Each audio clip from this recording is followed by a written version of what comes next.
Bismillahirrahmanirrahim. Assalamualaikum warahmatullahi wabarakatuh. Innal hamdalillah nahmaduhu wa nasta'inuhu wa nastaghfiruh wa na'udzu billahi min shururi anfusina wa min sayyiati a'malina. May yahdihillahu fala mudilla lahu wa may yudlil fala hadiya lahu wa asyhadu an la ilaha illallah wahdahu la syarika lahu wa asyhadu anna Muhammadan abduhu wa rasuluh. Allahumma shalli wa sallim ala nabiyyina Muhammad wa ala alihi wa sahbihi ajmain. Subhanaka la ilma lana illa ma 'allamtana innaka antal alimul hakim. Allahumma 'allimna ma yanfa'una wanfa'na bima 'allamtana wa zidna 'ilman wa hudan wa tuqan wa salahan ya rabbal alamin. Amma ba'd. Kita bersyukur kepada Allah Subhanahu wa taala yang telah berkenan memberikan kepada kita semuanya kenikmatan, dan kenikmatan yang teragung di antara nikmat-nikmat yang ada adalah nikmat iman, juga kenikmatan kita bertambah ilmunya.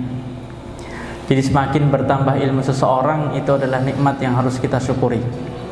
Karena di antara yang diperintahkan oleh Nabi kepada Nabi sallallahu alaihi wasallam itu adalah minta tambahan apa ya ini? Tambahan ilmu. Wa qur rabbi zidni ilma. Rasulullah tidak diminta untuk biar ditambah hartanya, biar ditambah kekayaannya, tetapi Allah Subhanahu wa taala memerintahkan kepada Nabi untuk berdoa, wa qul rabbi zidni ilma. Oleh karena itu, teman-teman rahimakumullah, jangan pernah kita lewatkan hari-hari kita kecuali kita sudah berdoa kepada Allah, rabbi zidni ilma. Bahkan setiap saat kita butuh yang namanya ilmu. Karena ada suatu ungkapan ya yang mengatakan, siapa yang ingin dunia dengan ilmu, siapa yang ingin akhirat dengan ilmu, dan barang siapa yang ingin dunia akhirat juga dengan ilmu. Bahkan jemaah, yang buruk pun juga butuh ilmu kan. Orang mau maling juga butuh apa? Butuh ilmunya. Dia kalau nggak punya ilmu maling, juga setiap kali ingin berusaha maling gagal. Berarti semuanya butuh ilmu. Tapi kita tentunya ingin menjadi orang yang paham terhadap ilmu, tapi ilmu yang nafi'. Ilmu itu kan macam-macam. Ada ilmu yang nafi' bermanfaat, ada ilmu yang dor. Apa itu dor? Dia malah membuat kita ini mendapatkan keburukan. Gak bermanfaat bagi kita, tapi juga malah membahayakan orang lain. Nah, maka kita berdoa kepada Allah, Rabbi zidni ilma. Kemudian salawat beriringan salam selalu kita haturkan kepada Nabi Muhammad sallallahu alaihi wasallam, kepada keluarga, kepada kerabat, kepada sahabat-sahabatnya, kepada para istrinya, dan kepada para tabi'in dan seluruh umatnya. Dan semoga kita nanti pada hari kiamat dikabulkan oleh Allah Subhanahu wa taala di jannah an-naim. Amin ya rabbal alamin. Nah, teman-teman rahimakumullah, insyaallah hari ini kita akan melanjutkan kembali bahasan kita mengenai tema sirah Nabi. Tema ini menjadi tema yang penting untuk kita bahas.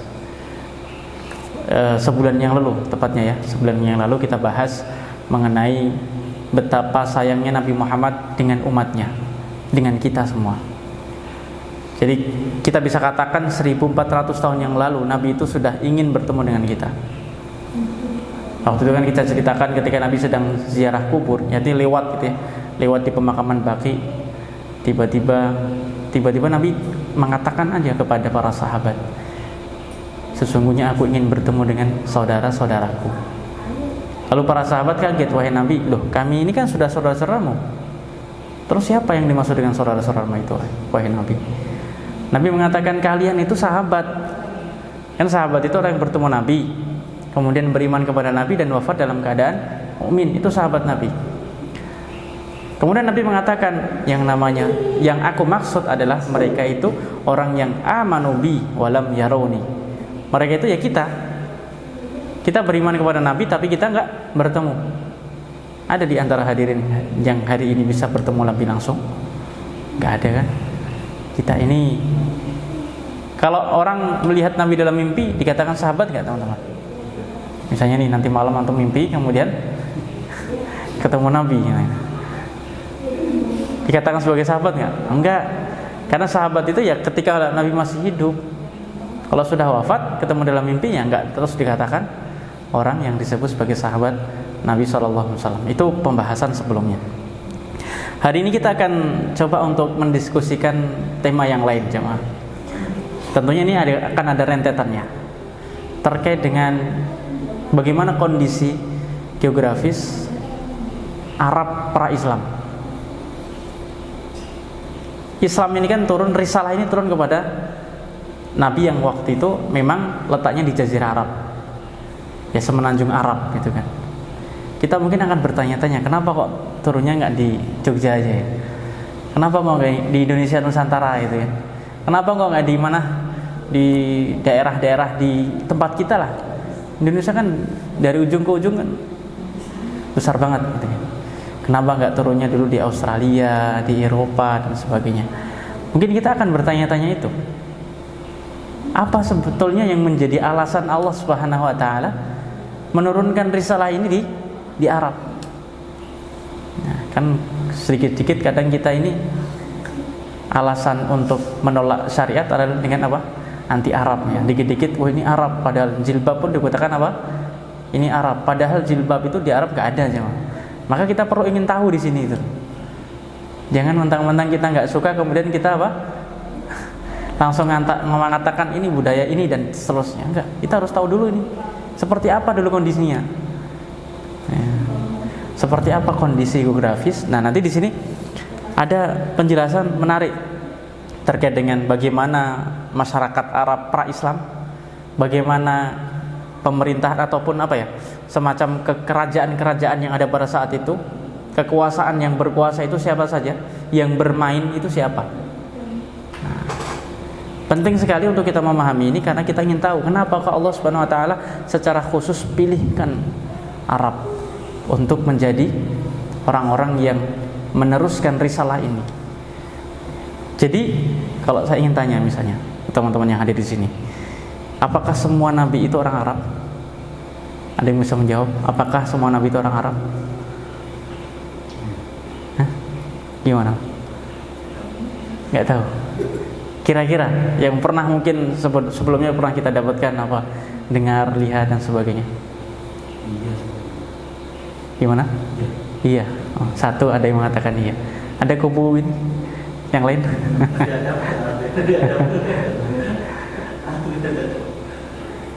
Iya mas. Orang Arab semuanya? Nggak tahu. Ngikutin semua berarti.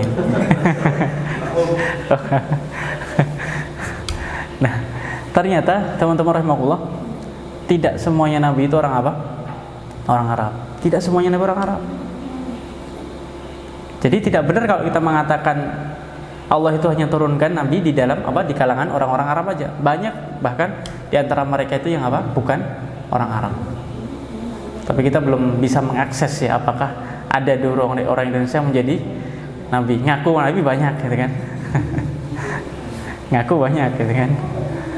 Nah, jadi saya ingin tegaskan bahwa nabi itu Allah utus dari kaum manapun itu. Bahkan kalau kita lebih detail lagi, teman-teman, jumlah nabi itu tidak hanya 25 yang sudah pernah kita hafalkan, bahkan itu hanya sebagian kecil banget. Dalam Musnad Ahmad disebutkan jumlah nabi itu kan sekitar 100-an ribu ya. Tapi yang Allah sebutkan dalam Al-Quran hanya berapa? 25 gitu kan? By name, yang secara tegas Allah sebutkan namanya. Walaupun di situ nanti ada kisahnya Khadir atau Khidir, yang di situ diperdebatkan, tapi ada pendapat yang mengatakan Khidir juga adalah termasuk nabi.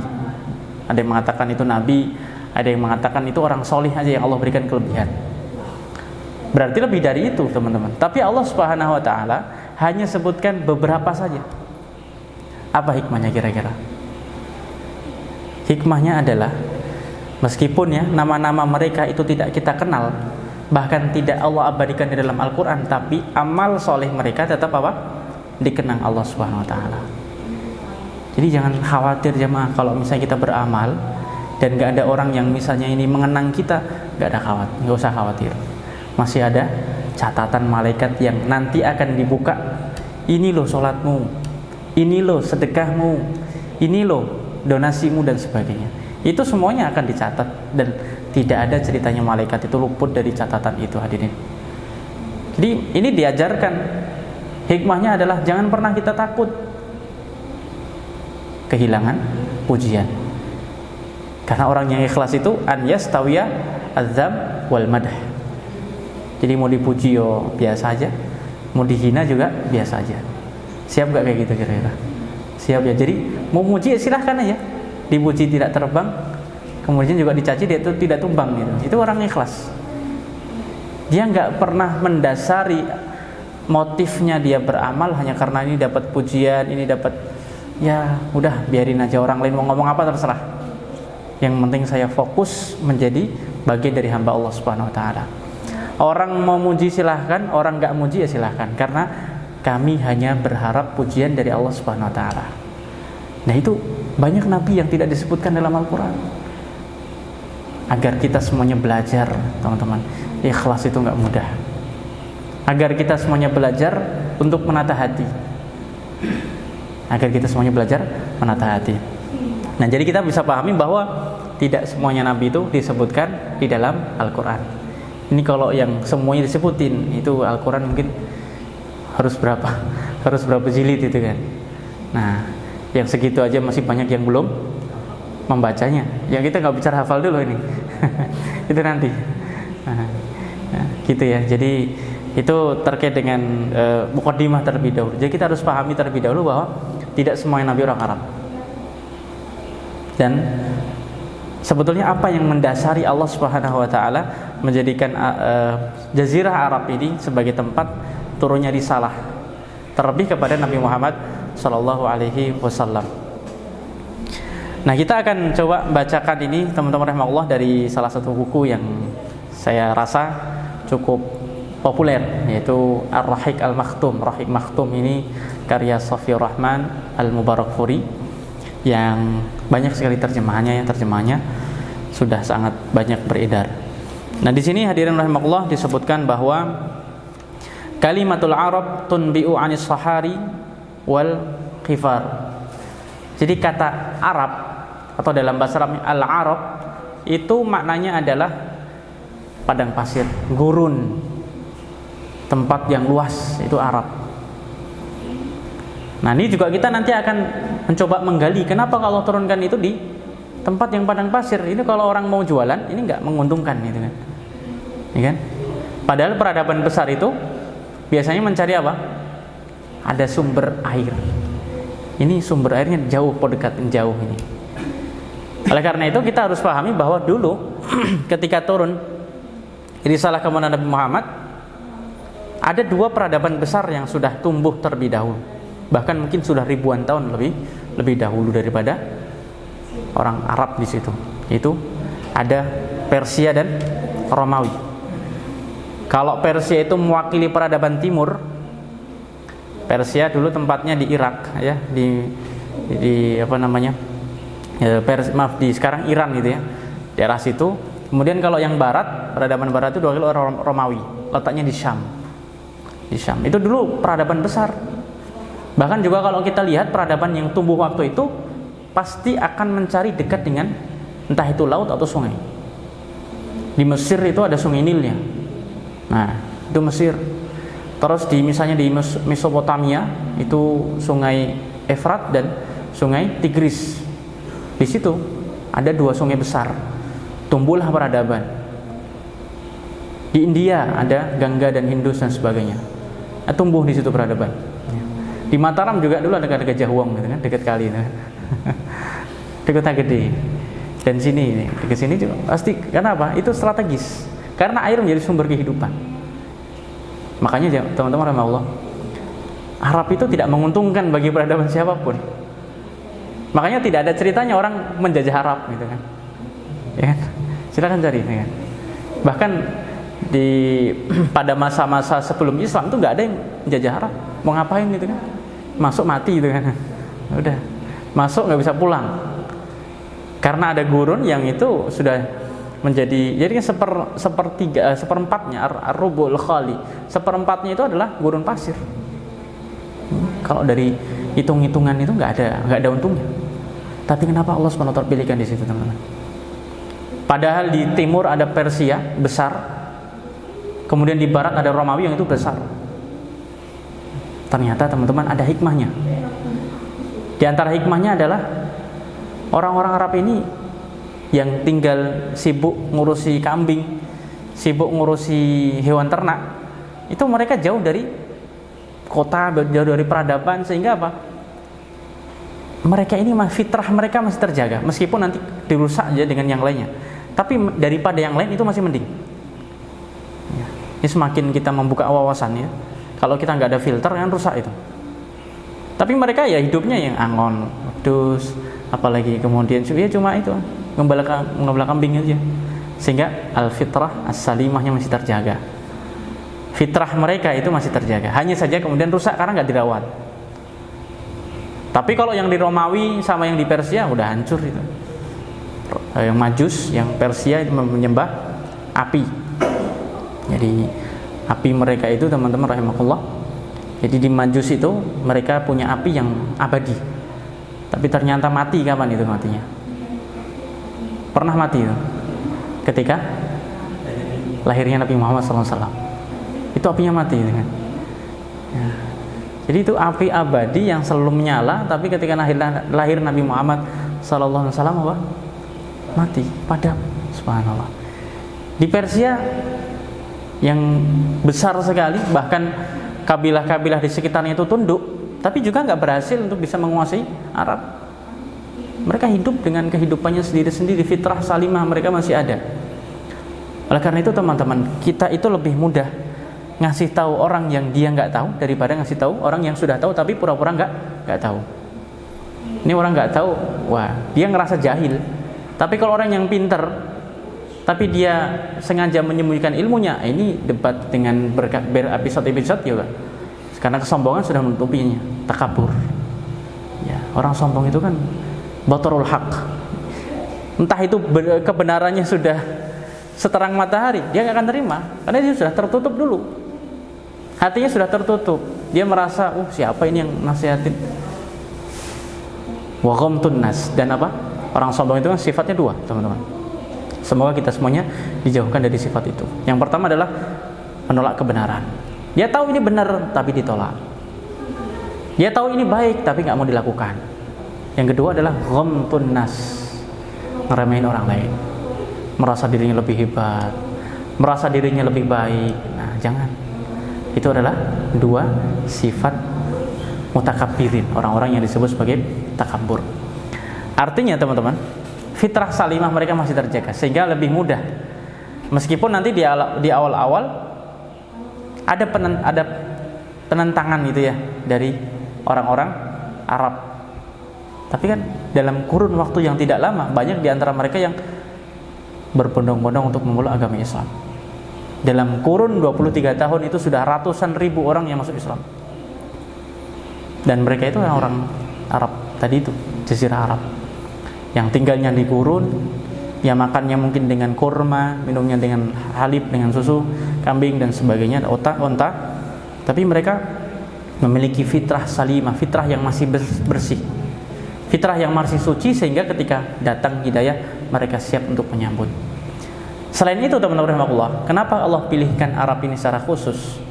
Karena selain tadi ini adalah tempat yang masih steril gitu ya dari beberapa pemikiran yang ada, karena mereka jauh dari pemikiran timur dan barat ya.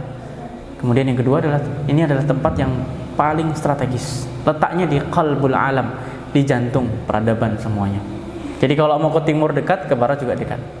Bahkan ini nyambung dengan Afrika bisa, dengan Asia Tengah bisa, dengan utara misalnya mau ke Eropa dan sebagainya. Itu strategis sekali. Maka disitulah kenapa Allah Subhanahu Wa Taala pilihkan Jazirah Arab sebagai mamba, sebagai mata air untuk risalah ini harus mengalir terus muaranya dari Mekah dan Madinah. Nah, kemudian yang berikutnya, kenapa Allah pilihkan orang-orang Arab ini? Karena orang Arab itu mereka punya akhlak. Ceritanya waktu itu Abu Sufyan teman-teman itu dipanggil sama Kekaisaran Romawi. Waktu itu Abu Sufyan masih beragama musyrik gitu ya, masih belum beriman. Datanglah di kerajaan Romawi, kemudian ditanya, diinterogasi gitulah tentang Nabi Muhammad. Ini kalau orang benci, teman-teman. Orang tidak suka, pasti datanya akan memutarbalikan fakta itu kan. Tapi ternyata enggak. Ketika ditanya oleh Raja Kekaisaran Romawi tadi, siapa itu Muhammad? Di kalian itu siapa dia? Oh, dia ini adalah keturunan yang mulia. Terus kemudian, apakah di antara keluarganya itu yang jadi raja? Enggak ada. Orang biasa. Kemudian apa yang diajarkan? Siapa pengikutnya? Itu detail yang menjawab siapa, teman-teman? Orang yang selama itu memusuhi Nabi SAW. Jadi orang Arab itu, teman-teman, punya as-sidq, punya kejujuran. Meskipun mereka benci sama itu, meskipun mereka benci sama yang ini, mereka nggak mau dusta. Karena dusta bagi mereka itu adalah sebuah, ya ini sesuatu yang kalau di Islam mungkin termasuk minal kabair gitu ya, dosa-dosa besar gitu kan. Mereka sudah punya itu, akhlak, integritas itu sudah ada. Nggak mau bohong meskipun kepada orang-orang yang dibenci. Kalau kita kan seperti itu, ini kesempatan ini. Nah, ini saya mau mutarbalikan fakta, tapi nggak dilakukan sama Abu Sufyan itu. Nah, inilah yang kemudian kenapa Allah pilihkan bangsa itu sebagai pengemban risalah, amanah itu diberikan kepada mereka. Nah, mungkin kita akan bertanya-tanya, kenapa kok nggak kepada kita? Memang kalau itu diberikan kepada kita, kita mampu untuk mengemban itu kan. Pertanyaannya seperti itu. Kita tahu diri aja. Allah memilihkan mereka karena Allah tahu mereka mampu untuk mengemban itu.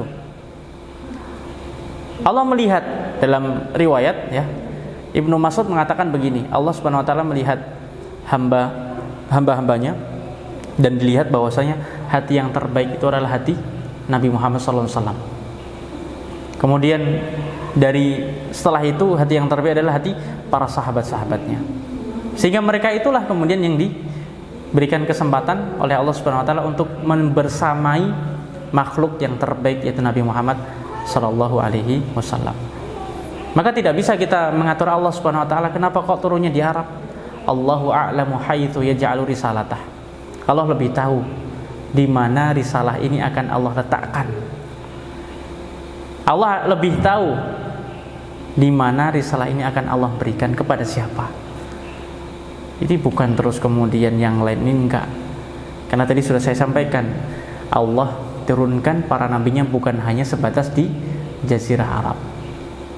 Bahkan Nabi Adam alaihissalam pertama kali turun kan bukan di Arab itu, bukan di Jazirah Arab, teman-teman, ya kan? Ya. Dan nabi-nabi yang lain juga sama. Tidak semuanya mereka itu adalah orang Arab. Sebab ketakwaan itu kan cuma satu standarnya, apa itu? Ketakwaan itu adalah muara dari segala kemuliaan. In akramakum indallahi atqakum. Gak melihat ini apakah orang ini orang Indonesia ini atau bukan Indonesia dan seterusnya, semuanya bisa berperan jadi orang yang mulia. Makanya kemudian ketika semua itu sudah masuk Islam, kita tidak kenal yang namanya sekat-sekat. Udahlah, kita semuanya muslim gitu. Oleh karena itu yang dihapus oleh Nabi sallallahu alaihi wasallam nantinya ketika di periode Madinah, Nabi sudah menghapus, ada istilahnya Aus dan Khazraj gitu loh. Itu dua suku besar. Atau Muhajirin dan Ansor semuanya sama, yaitu kaum muslimin. Gak perlulah kemudian kita ini merasa yang ini lebih hebat, yang sana enggak. Ya, semuanya kaum muslimin udah. Semuanya harus berperan, semuanya harus saling mencintai dan sebagainya. Nah, itu kondisi Arab pada saat itu, yang pada saat itu ketika diturunkan disebutkan dalam buku ini bahwa orang Arab itu ada 3 macamnya. Jadi kalau kita melihat di sini aqwamul Arab, yaitu kaum-kaum orang Arab itu ada 3 jenisnya. Yang pertama adalah al-Arab al-Baidah. Al-Arab al-Baidah itu adalah orang Arab yang sudah punah. Maksudnya punah itu gimana? Mereka udah habis. Jadi nggak ada keturunannya lagi. Contohnya seperti siapa? Wahum al-Arab al-Qudama alladzina qaratu tamaman wa lam yakun al-husul ala tafasil kafiyah an tarikhihim. Seperti kaum 'Ad. Kan kita sebutkan dalam Al-Quran itu kan kaum 'Ad. Kaumnya Nabi siapa itu? Ada yang tahu? Nabi Hud ya, Nabi Hud. Kalau Nabi Lut kaum Sodom gitu ya. Nabi Hud. Ini letaknya teman-teman di mana? Di Yaman, sebelah selatan Mekah. Ya. Itu Allah hancurkan ketika mereka semuanya tidak mau beriman kepada Allah Subhanahu wa taala. Ya. Wa amma 'adun fa uhliku birihin sarsarin 'atiyah. Allah hancurkan mereka itu dengan apa? Dengan angin kencang. Dengan angin mereka terobrak-abrik kemudian mati semuanya. Itu kaum 'Ad yang dikenal sebagai kaum yang besar tapi hancur karena tidak mau beriman kepada Allah Subhanahu wa taala. Maka jemaah rahimahullah, akhir dari sebuah kesombongan itu satu, itu kehancuran. Dan sejarah membuktikan. Memang Allah biarkan mereka hidup senang, berbuat sesukanya. Karena apa? Semakin lama mereka berbuat rusak, semakin banyak dosa yang akan mereka dapatkan. Itu kan namanya istidrojnya. Jadi dibiarin aja mereka, sakarepmu. Tapi ingat nanti di akhirat. Wa amma 'adun fa uhliku birihin sarsarin 'atiyah. Jadi mereka semuanya itu dihancurkan oleh Allah Subhanahu wa taala. Jadi akhir dari sebuah kesombongan itu hanyalah sebuah kehancuran dan kebinasaan, dan sejarah membuktikan itu. Kaum 'Ad nggak ada sekarang keturunannya. Antum ada di sini yang keturunan kaum 'Ad? Nggak ada kan? Hancur semuanya, hapus. Itu namanya al-Arab al-Ba'idah, udah punah. Nah, tapi disebutkan ada kaum 'Ad, kemudian juga ada kaum Samud. Nah, kaum Samud ini kaum siapa? Kaum Nabi Saleh ya, kaum Nabi Saleh. Itu juga udah hancur. Kalau sekarang ini letaknya di Saudi Arabia sebelah utara. Nah, ada namanya Madain Salih. Itu mereka bikin, nanti bisa dicek di Google, bikin bangunan dari batu itu dipahat bagus. Yang sekarang mungkin teknologi itu kalau diberikan kepada kita, mungkin kita mengandalkan teknologi yang modern. Dulu mereka pahatnya dengan teknologi mereka sendiri. Jadi teknologi bangunan waktu itu sudah termasuk maju pada zamannya tentunya ya. Kita nggak bisa ngukur dengan hari ini, pada zaman itu ya, pada zaman itu mahal dengan sangat rapi, bahkan itu usianya sudah ribuan tahun, sampai hari ini masih bisa kita lihat dan rapi sekali. Insinyur mereka itu sungguh luar biasa. Tapi sekali lagi, mereka semuanya dihancurkan oleh Allah Subhanahu wa taala. Kaumnya Nabi Saleh, mereka lihat mukjizat ya, unta keluar dari batu, diwanti-wanti sama Nabi Saleh jangan dibunuh. Nah, tapi akhirnya mereka apa? Membunuh juga. Akhirnya Allah Subhanahu wa taala azab mereka dan Allah hapus dan hancurkan mereka semuanya. Dan teman-teman rahmatullah, bersyukur menjadi umat Nabi Muhammad SAW yang tidak merasakan seperti yang dirasakan oleh umat-umat sebelumnya. Bayangkan kalau seandainya ini terjadi pada umat Nabi Muhammad SAW, habis kita jemaah, ya kan? Karena Nabi SAW itu punya satu doa, kata beliau, setiap Nabi itu punya satu doa yang spesial, mustajab.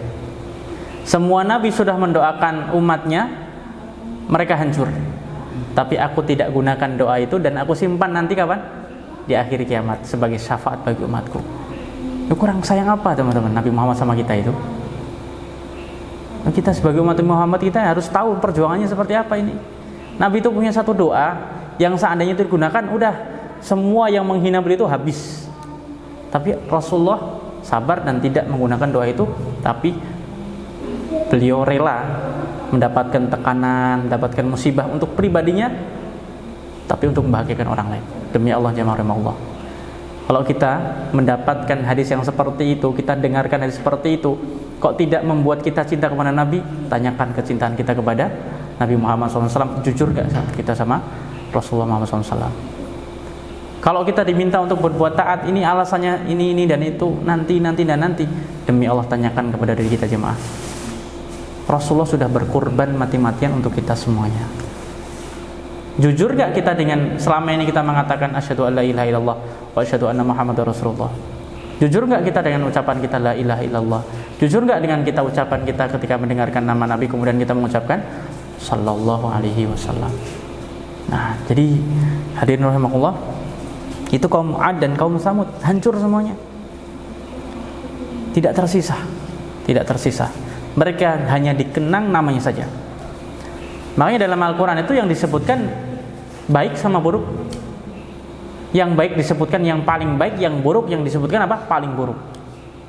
Yang baik para nabi, orang-orang sholih ya. Yang buruk enggak tanggung-tanggung. Siapa teman-teman? Fir'aun ya.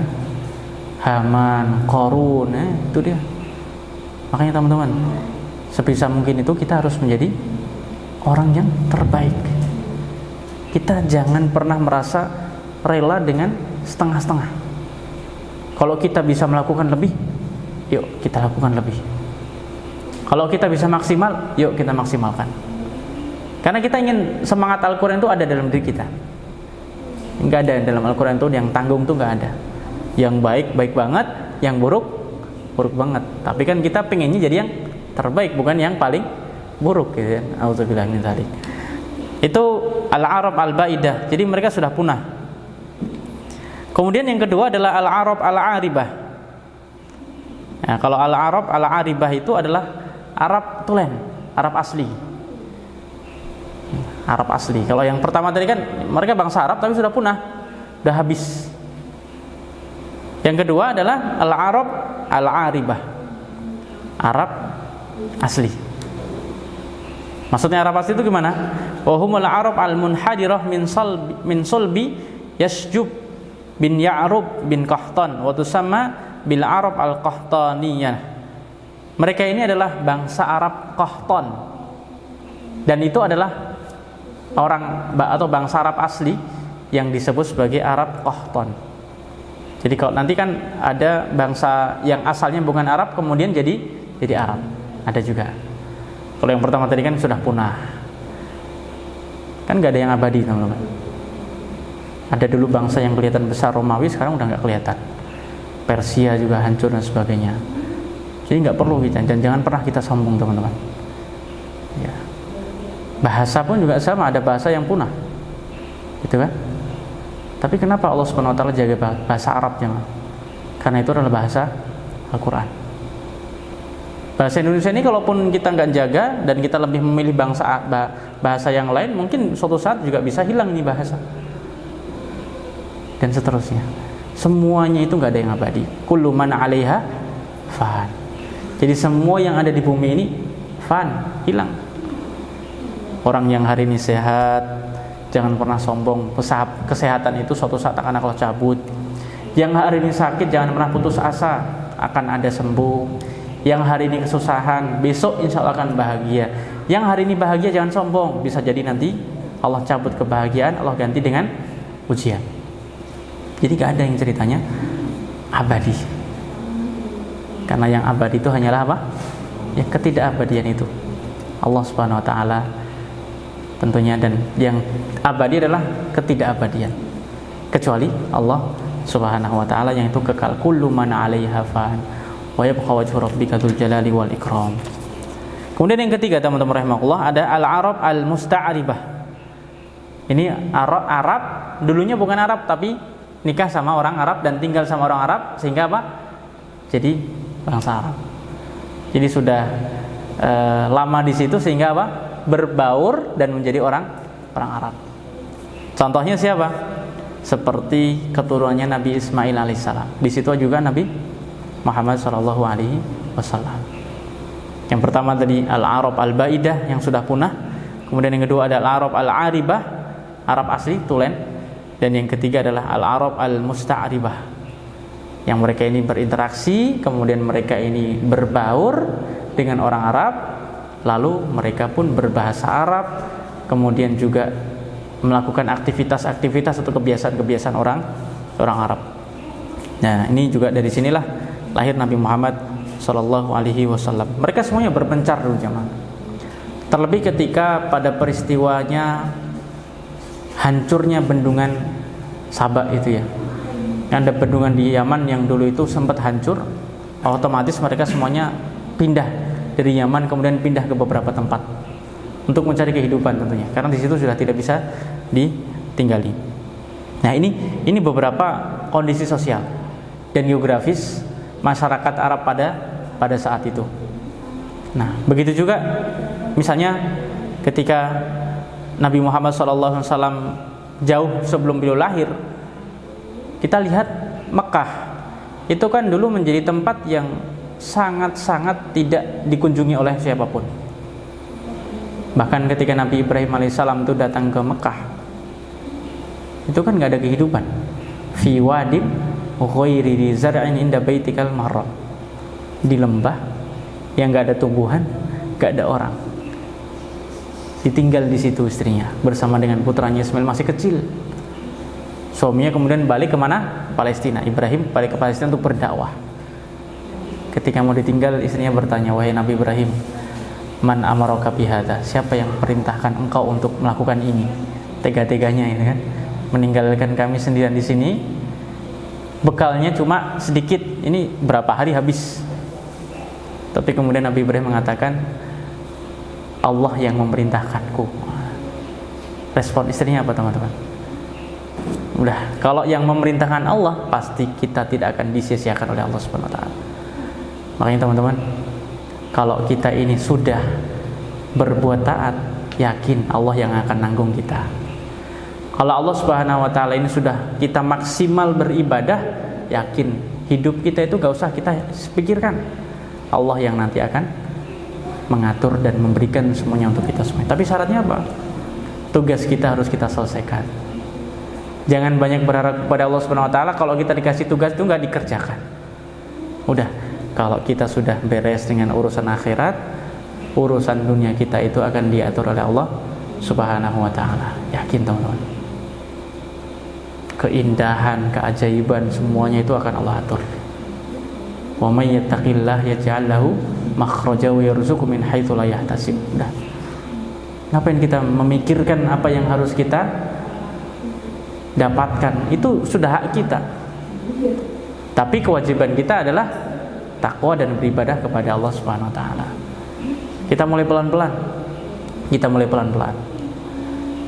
Jangan langsung kita banyak, kalau kita nanti banyak langsung kita nggak kuat. Pelan-pelan. Istiqomah itu kan memang ringan atau berat teman-teman? Istiqomah itu berat atau ringan? Berat. Yang bilang ringan siapa? Istirahatnya. Yang ringan itu istirahat. Istiqomah itu berat, tapi mudah bagi siapa? Orang-orang yang dimudahkan oleh Allah Subhanahu wa taala. Muadz bin Jabal itu pernah tanya kepada Nabi, teman-teman, gini, "Wahai Nabi, apa amalan yang membuatku dekat dengan surga, jauh dari neraka?" Rasul mengatakan begini, "Laqad sa'alta 'an 'azim." Wahai Muadz, engkau sudah bertanya dengan pertanyaan yang besar, pertanyaan yang berat. Wa innahu la yasirun 'ala man yasarallah. Tapi itu mudah bagi siapa? Orang-orang yang diberikan kemudahan. Terlihatnya berat, tapi kalau orang sudah dimudahkan oleh Allah Subhanahu wa taala itu ringan. Ya. Kita beribadah kepada Allah mungkin itu berat karena kita menahan hawa nafsu kita melawan diri kita. Tapi kalau kita sudah lakukan dan Allah berikan kemudahan sejauh apapun, pasti kita akan lakukan itu, teman. Tapi syaratnya satu, itu adalah kita memohon kepada Allah agar Allah selalu berkenan memberikan taisir, kemudahan kepada kita semuanya. Nabi Ibrahim meninggalkan keluarganya di Mekah yang tidak ada orang ke situ, tandus.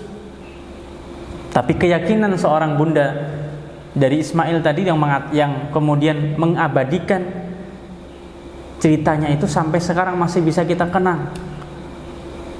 Makanya hadirin rahimahullah, yang abadi itu ya yang hanya karena Allah Subhanahu wa taala. Itu yang abadi ya. Tapi kalau yang kita lakukan hanya karena manusia, itu nggak akan lama. Kan Imam Malik pernah mengatakan begini ya, maka nalillahi yabqa wa maka li ghairihi yang qata'a wa fasal. Kalau kita niatkan untuk Allah akan abadi. Tapi kalau kita niatkan untuk diri kita sendiri, untuk manusia, nggak akan pernah lama. Maka di sinilah penting kita untuk belajar dari Ibunda Ismail alaihissalam. Karena Allah rela ditinggalkan karena Allah Subhanahu wa taala, maka Allah akan abadikan itu.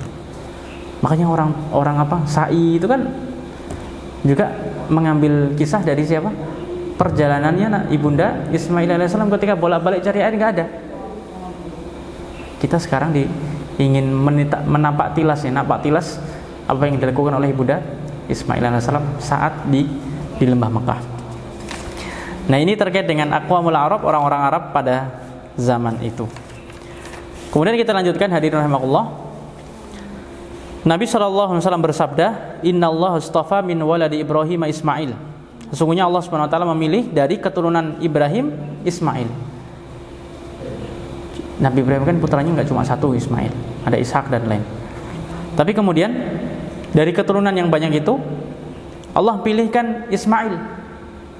Wastafa min waladi Ismail Bani Kinanah, dari kabilah Bani Hashim. Jadi Nabi Ibrahim difilter lagi Ismail, kemudian Bani Kinanah, kemudian Banu Hashim, ke Quraisy, kemudian Bani Hashim, kemudian Nabi Muhammad SAW. Maka di sini kita bisa tahu bahwa Nabi Muhammad itu adalah dari keturunan yang sudah terpilih, sempurna dari segala sisi, akhlak terbaik, nasab juga terbaik, semuanya terbaik. Nah, inilah keistimewaan yang Allah berikan kepada Nabi Muhammad SAW. Innallaha astafa min waladi Ibrahim Ismail. Nah, dan Nabi Muhammad SAW itu juga dilahirkan dari dua ayah. Ya, ayah yang pertama ayah kandungnya, dan yang kedua adalah ayah jauhnya, kakek-kakeknya, yang itu sudah hampir disembelih. Jadi Nabi Muhammad SAW itu dilahirkan dari yang pertama ayahnya, yaitu Abdullah, yang hampir disembelih, dan kemudian juga yang kedua adalah Nabi siapa? Ismail, itu ya, yang juga hampir disembelih oleh Ibrahim alaihissalam.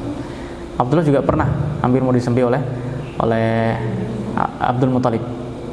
Kan beliau punya 10 bersaudara, Abu Thalib, Al-Abbas, kemudian juga Abdullah. Tapi kemudian tidak jadi sehingga itu perkataan Nabi SAW yang menjelaskan bahwa beliau ini terlahir dari orang yang sangat dimuliakan oleh Allah Subhanahu wa ta'ala. Nah, teman-teman rahimahullah, insyaallah ini yang bisa kami sampaikan pada pertemuan kali ini terkait dengan bagaimana sebenarnya situasi dan kondisi pada zaman itu. Nah, di mana orang-orang Arab ini sedang sangat parah-parahnya, mereka membutuhkan hidayah dari Allah Subhanahu wa ta'ala. Dan nanti ada bahasan terkait dengan beberapa kekuasaan yang ada di sekitaran orang-orang Arab itu, entah nanti Romawinya ataupun dari sisi Persianya dan lain sebagainya. Juga nanti ada bahasan terkait dengan bagaimana peribadatan orang-orang musyrikin pada zaman itu. Nah, sehingga butuh yang namanya risalah dari Allah Subhanahu wa ta'ala. Yang uniknya teman-teman, ini biar nanti nyambung, ada satu hal yang itu membuat kita ini kaget dan terheran-heran. Orang Arab pada zaman itu, sampai ada di antara mereka itu yang membuat patung itu bukan hanya dari batu ataupun kayu gitu kan, tapi ada di antara mereka itu yang membuat patungnya itu dari kurma. Gimana itu kurma? Jadi kurma disusun sehingga membuat terbentuk seperti apa? Berhala, patung gitu ya. Nah, tapi uniknya kalau mereka lapar kadang mengambil Tuhannya itu, jadi Tuhannya dimakan sendiri. Itu yang kadang ini. Nah, disinilah jahiliyahnya itu, di situ jahiliyahnya. Nah, itu jahiliyahnya mereka seperti itu, sehingga apa? Nabi diutus oleh Allah Subhanahu wa ta'ala untuk membereskan yang seperti itu. Dan kita tidak melihat seseorang dari dulunya seperti apa, tapi sekarang seperti apa. Umar bin Khattab dulu gimana ceritanya jemaah ketika memusuhi Nabi SAW, tapi akhirnya apa? Menjadi orang yang menjadi bentengnya Nabi. Bahkan sampai Abdullah bin Mas'ud mengatakan begini, sejak keislaman Umar kami ini merasakan adanya izzah, ada kemuliaan. Dulunya kami nggak berani ngapa-ngapain, kalau ada Umar sekarang udah berani. Ya gimana nggak takut sama Umar itu ya. Umar ini kan badannya besar dan orangnya ditakuti ya. Itu Umar bin Khattab. dan beberapa sahabat yang lain. Jadi kita nggak usah takut dengan masa lalu kita, karena kalau kita sudah bertobat kepada Allah Subhanahu wa taala, afallahu amma salaf, yang lalu sudah Allah hapus. Tergantung sekarang bagaimana kita memperbaiki itu. Yang buruk akan terhapus dengan amal soleh kita hari ini. Tapi kita harus berbenah, kita harus berusaha menutupi keburukan-keburukan kita itu dengan kebaikan-kebaikan yang kita bisa lakukan hari ini. Karena keburukan akan dihapuskan dengan kebaikan dan amal soleh yang kita kerjakan. Innal hasanati yudhibnas sayyi'at, sesungguhnya kebaikan-kebaikan yang kita lakukan itu akan menggugurkan keburukan-keburukan yang kita kerjakan. Nah, itu teman-teman Allah yang bisa kami sampaikan pada pertemuan kali ini. Semoga bermanfaat dan ini semoga menjadi wawasan yang menambahkan kita cinta kepada Nabi Muhammad sallallahu alaihi wasallam. Subhanakallahumma bihamdika asyhadu an la ilaha illa anta astaghfiruka wa atubu ilaik. Wassallallahu wasallam ala nabi Muhammad wa ala alihi wa sahbihi ajmain. Terima kasih.